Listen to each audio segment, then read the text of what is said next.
नमस्कार बच्चों, कैसे हो तुम सब। नीट का एग्जाम हो गया, ठीक है। तुम्हें पता है कि तुम कहाँ स्टैंड कर रहे हो, राइट। तुम देकर आए अपना पेपर, तुमने घर आके सारे पेपर के क्वेश्चन जितने जितने तुमने अटेम्प्ट करे सबके आंसर तुमने मिला लिए, क्योंकि तुम्हें पता है कि इसका आंसर क्या है। चाहे आंसर शीट आई हो या नहीं आई हो, तुम्हें पता है कि तुम कहाँ हो अभी। अब तुमने डिसीजन भी ले लिया होगा कि मैं तो नीट ड्रॉप कर रहा हूं, ठीक है। तो तुम कहाँ हो?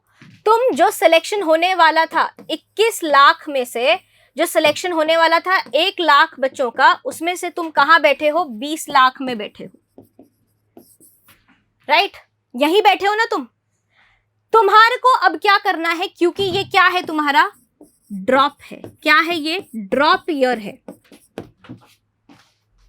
तुम्हारे को अगले साल 2024 में यहां से उठकर कहां जाना है? यहां जाना है। तो सोचिए, तुमने कोई रणनीति, कोई स्ट्रैटेजी, कोई प्लान कुछ तो सोचा होगा। नहीं सोचा? या फिर तुम क्या करने वाले हो? जो 2023 की प्रेपरेशन में किया था, क्या वही करने वाले हो? ऐसा मत करना। तुम्हारी लाइफ की ये सबसे बड़ी ब्लंडर होगी कि अगर तुमने अपनी पिछली गलतियों से सीखा नहीं। तो सबसे बड़ा लेसन तुम्हारे लिए यहां पर नीट 2024 के लिए क्या है?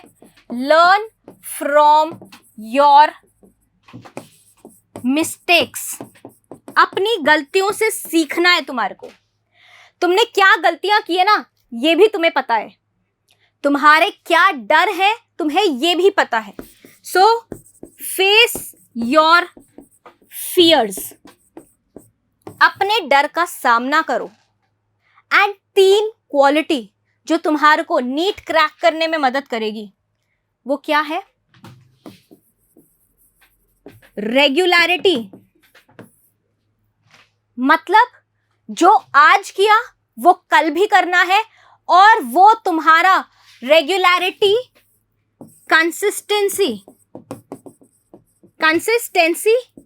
And discipline.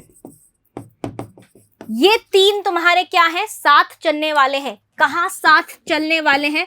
तुम्हारी 365 दिन की नीट की जर्नी पे। इन सबको साथ लेकर चलना है तुम्हारे को। तो पहले उन चीजों के बारे में बात कर लेते हैं जो तुम्हारे को पकड़नी है, जकड़नी है, और उनको जकड़े रहना है। क्या है? पहली चीज है तुम्हारा स्टडी, ठीक है। तुम्हारे पास में क्या है? 24 घंटे हैं। अब सबसे बड़ा बेनिफिट बताऊं तुम्हारे को, तुम नीट ड्रॉपर के पास ना सबसे बड़ा एक फायदा क्या होता है कि तुम्हारे 24 घंटे पूरे के पूरे तुम्हारे हैं। सोचकर देखो, जो बच्चे स्कूल के साथ में प्रिपेयर कर रहे हैं, वो स्कूल भी जाते हैं, कोचिंग भी जाते हैं, और घर आके पढ़ते भी हैं। तो उनके कितने घंटे? करीबन 8 से 9 घंटे तो स्कूल और कोचिंग में चले जाते हैं। लेकिन तुम इतने किस्मत वाले हो कि वो जो 8 से 9 घंटे ना, वो सिर्फ तुम्हारे हैं। तुम अगर कोचिंग ज्वाइन कर रखे हो तो बहुत ही बढ़िया। घर आके तुम्हारे को क्या करना है? सेल्फ स्टडी करनी है। तो तुम्हारी ये जो सेल्फ स्टडी या स्टडी का जो तुम्हारा टाइम है ना, ये 10 से 12 घंटे होना चाहिए। इसको तुम्हारे को जकड़ के रखना है, वक्त को, राइट। इसमें से इस टाइम को तुम 2 में डिवाइड कर दोगे। क्या डिवाइड करोगे? एक तुम करोगे जहां तुम क्या करते हो? लर्निंग करते हो और स्टडी करते हो। मतलब कि क्या कर रहे हो? कोचिंग जा रहे हो या लेक्चर्स देख रहे हो, जो भी कर रहे हो, ये तुम वो करो। ये तुम करो आराम से 5 से 6 घंटे। यहां से जो भी तुम एब्जॉर्ब कर रहे हो, वो तुम्हारे को क्या करना है? उसको तुम्हारे को सेल्फ स्टडी करना है। क्या करना है? सेल्फ स्टडी करना है। जो तुम्हारे को पढ़ाया गया है यहां पर, उसको रिवाइज करने के लिए, लर्न करने के लिए, समझने के लिए, अपने दिमाग में रजिस्टर करने के लिए तुम्हारे पास क्या होने चाहिए? यहां पर भी 5 से 6 घंटे होने चाहिए। अपनी सहूलियत के हिसाब से तुम इन दोनों के बीच में क्या कर सकते हो? बैलेंस बना सकते हो, लेकिन ये नंबर कम नहीं होना चाहिए। दूसरी चीज तुम्हारे को क्या पकड़ के रखनी है? दूसरी चीज जो तुम्हारे को पकड़ के रखनी है, तुम्हारी एनसीईआरटी। ये तो छोड़ना ही नहीं है तुम्हें। ये क्या है? तुम्हारी गुरु ग्रंथ साहिब है, कुरान है, गीता है, जो मानना है ये सब वो है। इसकी तुम्हें क्या करनी है? पूजा करनी है, ठीक है। तो तुम्हारे को यहां क्या करना है? एनसीईआरटी लो, राइट। साथ में जो तुम्हारे क्या है, तुम्हारे जो भी पीडीएफ्स हैं या जो भी तुम्हारी वीडियोस हैं, जब तुम उनको देखते हो उनके क्या बनाओगे तुम, नोट्स बनाओगे। तो एक कॉपी तुम्हारी नोट्स की रहेगी, ठीक है। दूसरी कॉपी तुम्हारी किसकी रहेगी, जब तुम क्वेश्चन आंसर्स लगाओगे उसकी रहेगी, कि कहां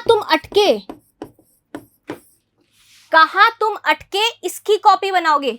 एक नोट्स की कॉपी बनाओगे और कहां तुम अटके इसकी कॉपी बनाओगे, ताकि जब तुम रिवीजन करोगे ना, टेस्ट देने के बाद में रिवीजन करोगे तो तुम्हें पता होगा कि इन वाले टॉपिक्स को रिवाइज करना है। नहीं तो जब तुम रिवीजन करोगे तब तुम्हें याद ही नहीं आएगा कि मेरे को इस वाले टॉपिक पे ज्यादा ध्यान देना था। ठीक है, पढ़ लिया, स्टडी हो गई। चलो आगे बढ़ते हैं। तीसरी चीज तुमको क्या करनी है, तीसरी चीज तुम्हारे को पकड़ के रखनी है, तुम्हारे टेस्ट, मॉक, प्रीवियस ईयर के क्वेश्चंस, ये सब करने हैं। आज तुमने एक टॉपिक पढ़ा, उसी की डीपीपी निकाल दो, डेली प्रैक्टिस क्वेश्चंस निकाल दो। तुम्हारे पास कोई क्या पढ़ी है, बुकलेट पढ़ी है, बायोलॉजी की तुम बुकलेट लेकर आए हो, उसमें सारे क्वेश्चंस निकाल दो उस टॉपिक के। उससे क्या होगा, एक तो तुम्हें यह पता चलेगा कि जब तुम पढ़ रहे हो तब तुम्हारे पास कितना दिमाग से तुम पढ़ रहे हो और तुम्हारा कितना दिमाग से तुम रजिस्टर कर पा रहे हो। अगर तुम्हें लगता है बाद में कि टेस्ट करने के बाद में कि तुमने दिमाग से नहीं पढ़ा, तुम्हारा ध्यान कहीं और था, सबसे बड़ी बात तो तुम्हारे को वो पता चल जाएगी। और नेक्स्ट टॉपिक जब तुम पढ़ोगे ना, तुम ज्यादा फोकस के साथ पढ़ोगे एंड धीरे धीरे धीरे तुम्हारा फोकस बढ़ता जाएगा। ठीक है, तो तुम्हारे को क्या करना है, जब टेस्ट देना है तो सबसे पहली चीज उसका क्या करना है, टेस्ट देने के बाद में एनालिसिस करना है। इस एनालिसिस से तुम्हें पता चलेगा कि तुम कितने पानी में हो। जब तक तुम्हारे को ये पता नहीं चलेगा ना, तुम पढ़ लो, रिवीजन कर लो, कोई फर्क नहीं पड़ने वाला। बिकॉज यही तुम्हें बताएगा तुम्हारा ट्रूथ, और तुम्हारा ट्रूथ ही तुम्हारे को, जो मैंने पहली बात बताई थी ना, फेस योर फियर्स, तुम्हारा ट्रूथ ही तुम्हारे को तुम्हारे डर को फेस करने में मदद करेगा। ठीक है, चौथी चीज जो तुम्हारे को पकड़ के रखनी है, वो है तुम्हारा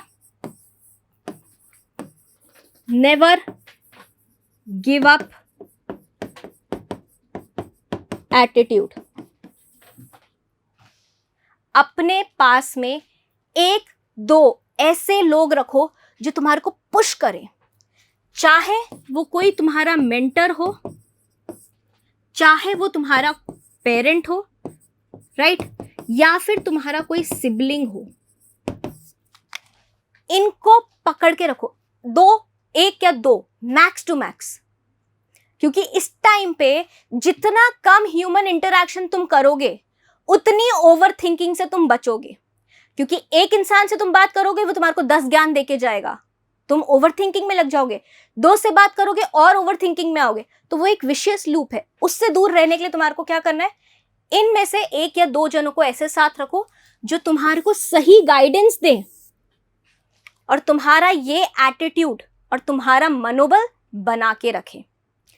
इनके साथ में अगर तुम्हारे को मैं कुछ टिप्स दूं तो तुम्हारे को क्या करना है, ये जरूर करना है, पढ़ लो आंखें खोल के। क्या है ये, सिलेबस कंप्लीशन करके जाना है, बिना सिलेबस अधूरा छोड़े नहीं जाना है।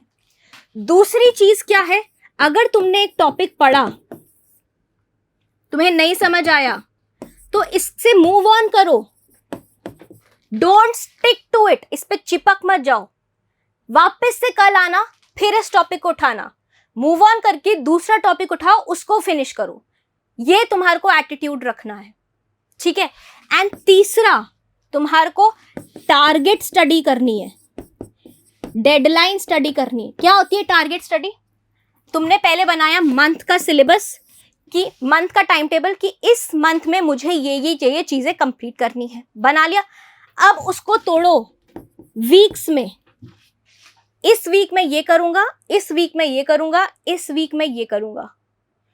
हर वीक को फिर से तोड़ो इनटू डेली टारगेट्स। रात को सोने से पहले बनेगा ये डेली टारगेट, अगली सुबह का। कि कल सुबह उठ के मुझे ये करना है, ठीक है? तो क्या करोगे? टाइम टेबल फॉलो करोगे। इससे क्या होगा, तुम्हारा जो टाइम है, दिस इज वेरी इंपॉर्टेंट, जो 365 डेज हैं, अगर तुमने ऐसे चला लिए ना, तुम आ जाओगे उस 1 लाख के अंदर, ठीक है? ये तो बात हो गई उन चीजों की जो तुम्हारे को पकड़ के रखनी है, जकड़ के रखनी है। बात करते हैं उन चीजों की जो तुम्हारे को छोड़ के चलनी है, ठीक है? रेड से लिख लूं क्या भैया? पिंक से लिख लेते, चलो, ठीक है? तो अब क्या है जो तुम्हारे को छोड़ना है? तो पहली चीज जो तुम्हारे को छोड़नी है वो है प्रोक्रेस्टिनेशन। क्या करेगा प्रोक्रेस्टिनेशन छोड़ने से? तुमने मान लो कोई टॉपिक पढ़ा, ठीक है? तुमने टॉपिक पढ़ा, उसको स्टडी कर लिया, सब कुछ कर लिया, अब तुम थक गए, तुम कह रहे हो भाई डीपीपी कल करेंगे। ना जी, ऐसा नहीं करना। डीपीपी सभी अभी करनी है उस टॉपिक की। ऐसी नींद और तुम्हारी सुस्ती उड़ेगी ना, तुम खुद भी नहीं सोच सकते, क्योंकि तुम्हें डीपीपी करते करते पता चलेगा कि तुम कितने पानी में हो। तुम्हारा सच तुम्हारे सामने आएगा, और जब सच सामने आता है ना, तो नींद, सुस्ती सब फुर्र हो जाता है। तो क्या नहीं करना है? प्रोक्रेस्टिनेशन नहीं करना है। जो टॉपिक पढ़ो उसी दिन उसकी डीपीपी सॉल्व करो। दूसरी बात जिससे तुम्हें बहुत ज्यादा दूर रहना है वो है मल्टीपल सोर्सेस, मल्टीपल रिसोर्सेस। क्या है भाई ये मल्टीपल रिसोर्सेस? जिसको तुम्हें पकड़ के रखना है, जिसकी पूजा करनी है। एनसीईआरटी है तुम्हारे पास में, और तुमने अगर क्या कर रखा है, मान लो कोई कोचिंग ज्वाइन कर रखी है, या फिर तुम मिशन ज्ञान के पास हो, बस वही करना है।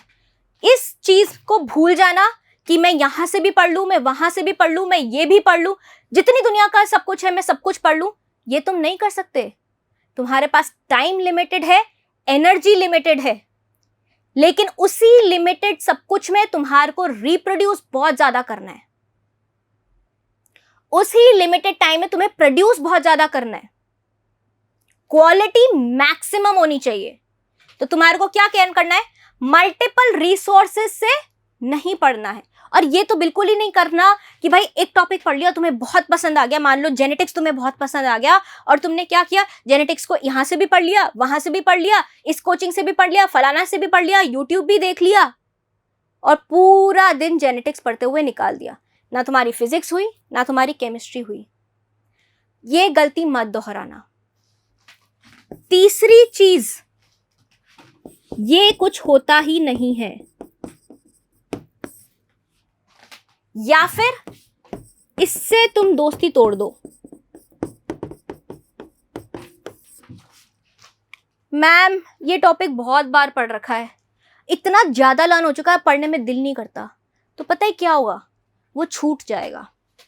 आखिरी के जब 10-20 दिन पढ़े होंगे ना, और तुम्हारे को याद आएगा कि अरे वो टॉपिक पढ़ा था, और तुम्हारा तब तो टेस्ट चल रहा है, मॉक चल रहा है, एनालिसिस चल रहा है, वो सब चल रहा है, एनसीईआरटी की रीडिंग चल रही है, उस टाइम पे तुम्हारा वो टॉपिक कभी भी नहीं उठेगा।